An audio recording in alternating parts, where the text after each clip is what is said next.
आम्ही समजा बसा म्हणलोच नसतो, तुम्ही काय केलं असतं? उभारलो असतो साहेब. किती वेळ? जोपर्यंत मी परमिशन देत नाही तो हे चुकीचं आहे. ही खुर्ची कोणासाठी आहे? आमच्यासाठी साहेब. लक्षात आलं तर तुमचा कॉन्फिडन्स दिसला पाहिजे आणि कॉमन सेन्स दिसली पाहिजे की ही खुर्ची आपल्यासाठी आहे. म्हणजे पानमाळ्याची शेती करतात म्हणजे काय करतात? तुम्ही राईट सेक्शन मध्ये शिकला हा. हो. कर्मवीर गौरव पाटला. हा हो सर. कर्मवीर गौरव पाटलांचं शिक्षण कुठे झालं? त्यांचं कुंभोज येथे शिक्षण झालं होतं थोडं, आणि कराड काले येथे त्यांनी संस्था वगैरे स्थापन. सर यस कमी.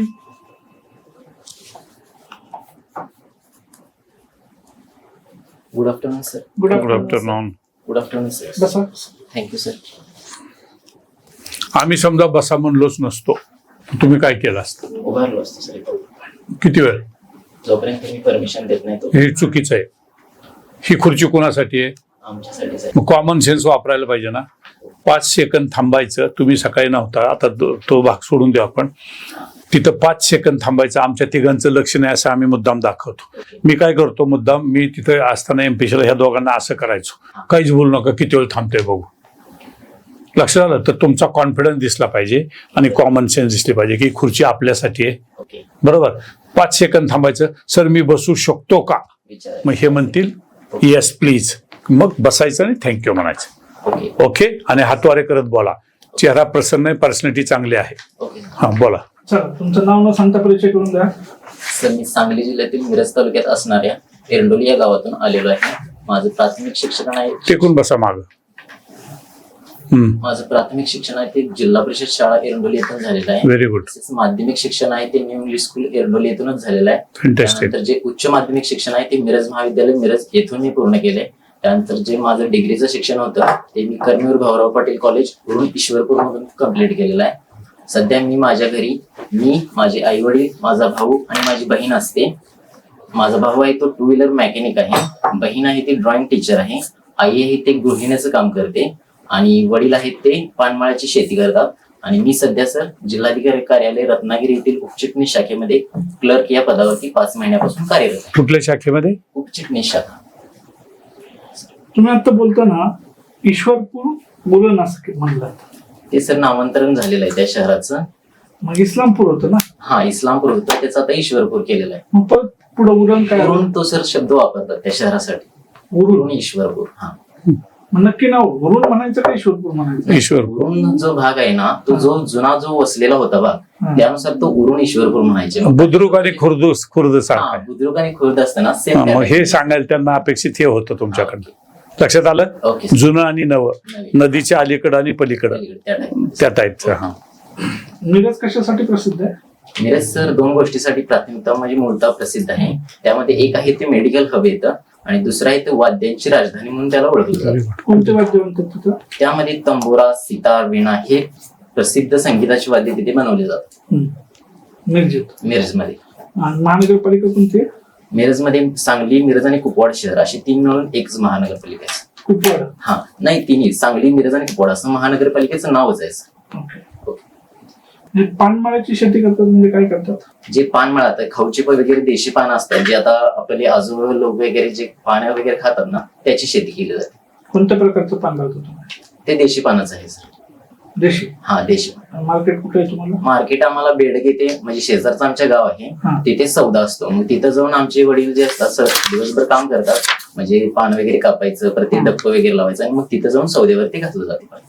कसा असतो सौदा, कसा फुटतो? तिथं सुरुवातीला जाऊन जे कोण शेतकरी वगैरे असतील पानाच्या त्या भागातले ते सगळे संध्याकाळी 5च्या आसपास वगैरे घेऊन येतात. त्यानंतर तिथं जे दलाल वगैरे असतात, तिथं जे दलाल असतात ते बाहेरच्या गावातून रत्नागिरी असेल किंवा मुंबई असेल किंवा एक्सपोर्टचा वगैरे माल असेल ते तिथे येत असतात. मग ते दलाली बोली लावत असतात त्या गोष्टीसाठी. म्हणजे बाबा जर चांगली पानं असतील तर त्याला चांगला रेट मिळतो, जर थोडी कमी म्हणजे शॉर्ट वगैरे लहान पान असतील या तर त्याला कमी. आठवड्यातल्या महत्वाच्या घडामोडी कोणत्या आहेत? इंटरनॅशनल लेवलला सर जर म्हटलं तर नवी दिल्ली येथे AI इम्पॅक्ट कमिटी एक बसलेली होती, समिती भेटली होती, ती एक घटना आहे. आणि नॅशनल न्यूज म्हटले तर सर माननीय उपमुख्यमंत्री श्री अजित पवार यांचं निधन झालेलं आहे नुकतंच. ह्या 2 गोष्टी. महाराष्ट्राच्या पहिल्या महिला मुख्यमंत्री कोण आहेत? महाराष्ट्राच्या पहिल्या महिला मुख्यमंत्री अजून झाले नाही. बरोबर. हे कॉन्फिडन्सली हातानं सांग. सर महाराष्ट्राला अद्यापर्यंत महिला मुख्यमंत्री मिळालेल्या नाही. किती छान दिसलं असतं. हो. तुम्ही असे हात करताय जसं काय आम्हाला आव्हानच देताय. हा, नाही सॉरी. लक्षात आलं ना. तेवढं तुमची उणीव आहे, मी लिहिली याच्यात ती उणीव हा बॉडी लँग्वेज मध्ये. ओके. Okay, sorry. उपमुख्यमंत्री कोण आहेत सध्या? सध्या उपमुख्यमंत्री माननीय श्री एकनाथ शिंदे आणि माननीय श्री सुनेत्रा अजित पवार. मान्य श्री मान्य श्रीमती सर. बर श्रीमती. नाही, तुम्ही ते श्री म्हटले हो. सॉरी. नाही, असू द्या, गडबडीत नको व्हायला. हे उपमुख्यमंत्री पद घटनात्मक आहे का नाही सर, उपमुख्यमंत्री पद हे घटनात्मक नाही. सर? सर तुमचं नाव केशव. केशव सुभाष. गाणं आहे सर, केशव माधवा. काय सर हे गाणं? केशवा माधवा हे मुख्यतः श्रीकृष्णावरती लिहिलेलं एक गाणं आहे. बरं. त्या गाण्याचे बोल म्हणजे मी लहानपणी असताना हे गाणं मी म्हणजे गायन स्पर्धा असायची त्यामध्ये सुद्धा म्हटलेलं. बरं, ठीक आहे. सर तुमच्याकडे असे काय गुण आहेत की तुम्हाला पोलीस PSI सब इन्स्पेक्टर म्हणून घ्यायला पाहिजे? माझ्यामध्ये सर प्रमुखता जर म्हटलं तर आता मी ज्यावेळेस प्रशासनात कार्यरत आहे, आता गेले 4-5 महिन्यापासून एक असं जाणवलं की आपण एखाद्या गोष्टीचं नेतृत्व करू शकतो सर. ठीक. Very good. हा मुख्य गुण आहे. बरं. आणि दुसरं म्हटलं तर लोकांच्या आता माझ्याजवळ जो टेबल आहे तो तक्रारी अर्ज निवेदनांचा असा वगैरे माझ्याकडे जो चार्ज आहे. बरं. मग ज्या काही लोकांच्या तक्रारी येतात मी जस्ट आता जे करतो ते ड्राफ्टिंगचं काम वगैरे म्हणजे क्लर्क असल्यामुळे मी ड्राफ्टिंगचं काम.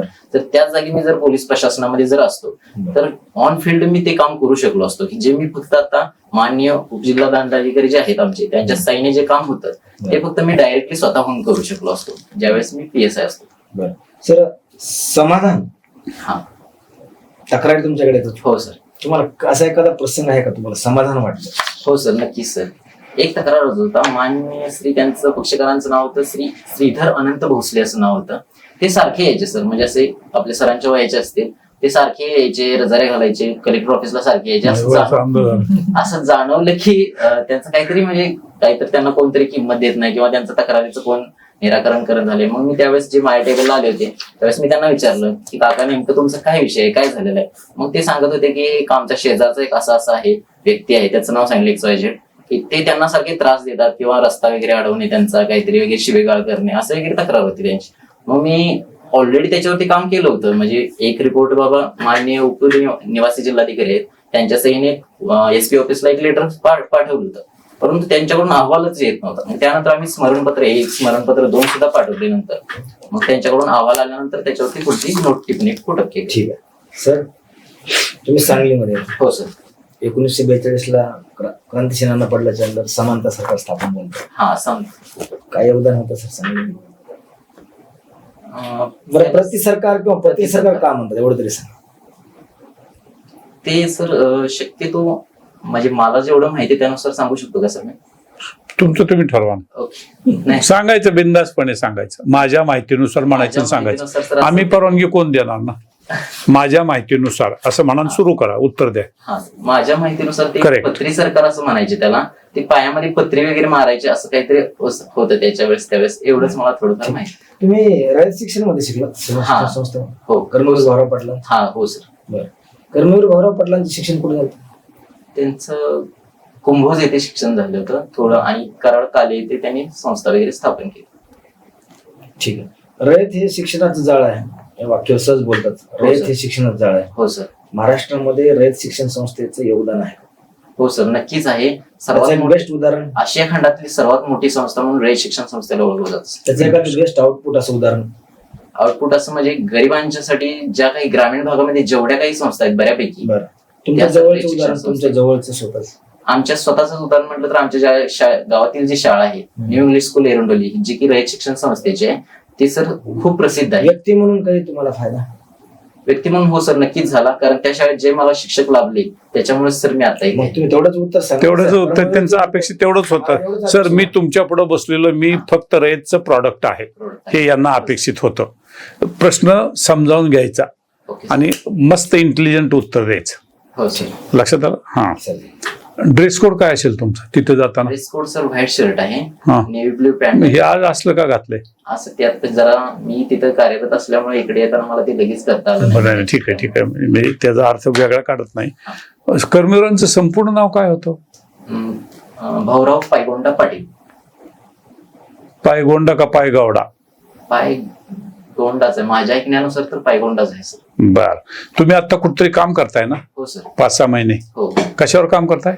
सध्या मी उपचिटणीस शाखेमध्ये क्लर्क या पदावरती कार्यरत आहे. क्लिअर म्हणून कसं सिलेक्शन झालंय? एमपीसी थ्रू जी MPC. 2023 ची भरती झाली त्यामुळे. बरं, मग तुम्हाला PSI का व्हायचंय? तिथे चाललंय ते बरं चाललंय असं नाही का वाटत? नाही सर, एक तर तिथला पे स्केल पण कमी आहे, इकडे जास्त आहे. क्लास 2 ची पोस्ट आहे आणि जेवढे जास्त पे स्केल विषयी बोलू नका. बरं झालं, मला तेच तुमच्याकडनं उत्तर. पे स्केल विषयी बोलत नाही. पे स्केल साठी मी इकडे येत नाही. मला माझं पोटेन्शियल त्या पदापेक्षा जास्त वाटतं आहे, ओके. म्हणून मी PSI पदावर सुद्धा कायमचा राहणार नाही. मी DYSP वरच्या स्टेपला जाणार, कारण माझा ग्रोथ माइंडसेट आहे. Okay sir. मी माझं व्यक्तिमत्वाचं फुल पोटेन्शियल वापरायच्या प्रयत्नात असेल. हो सर. चांगला प्रशासक याचा गुण काय असतात? 1-2-3 गुण सांगा बरं चांगल्या प्रशासकाचे. चांगल्या प्रशासकाचं जर गुण सांगायचं झालं हम्म. तर त्याने जो शासनाचा तो पगार घेतो त्यानुसार त्याने काम करणं हे महत्वाचं आहे. दुसरं, भ्रष्टाचार केला नाही पाहिजे. Very good. आणि तिसरं म्हटलं तर ज्या काही त्यांच्याकडे त्यांच्याविषयी त्यांच्या संबंधित जे काही मुद्दे आहेत त्यांचं काम त्यांनी व्यवस्थितपणे पार पाडलं पाहिजे आणि वेळेत पार स्वतःच्या जबाबदाऱ्याने कर्तव्य पाडलं पाहिजे. व्यवस्थितपणे पार पाडले पाहिजे. हे माहितीचा अधिकार जरा नाटकच झाले असं मला वाटतं. तुमचं काय मत आहे? हो सर, म्हणता पण येईल, पण काही प्रमाणातच म्हणता येईल. कारण काही गोष्टी अशा आहेत की शासनाचे जे सेवक असतील किंवा शासनाचे जे कर्मचारी असतील ते काही माहिती लपवून सुद्धा ठेवत असतात की बाबा ते म्हणजे जे जनतेसाठी किंवा नागरिकांसाठी खुल्या करत नाही. मग आणि काही प्रमाणात असं आहे की जे काही समाज सुधारकाच्या नावावरती म्हणजे असं थोडेफार पत्रकार वगैरे किंवा काही क्षुल्लक, म्हणजे जास्तीत जास्त नाही तर क्षुल्लक प्रमाणात विनाकारण प्रशासनाला त्रास द्यायचे ह्या दृष्टिकोनातून पण काही जण करत तुम्ही असतात. कुठून आलात म्हणे? सांगली जिल्हा सर. सांगली जिल्हा. इन्फिनिटी तुम्हाला का वाटलं इथं यावं इंटरव्ह्यूला, असं का वाटलं? इथे येण्याचं म्हणजे सर पहिलाच माझा मॉक इंटरव्ह्यू आहे आणि मला मॉक इंटरव्ह्यू द्यायचा आहे हा एक म्हणजे उद्दिष्ट होता. म्हणजे आधी कॉन्फिडन्स वगैरे बिल्डअप करण्यासाठी मी तयार. तुमचं समाधान झालं असं तुम्हाला वाटतंय? हो सर, नक्कीच. Very good. या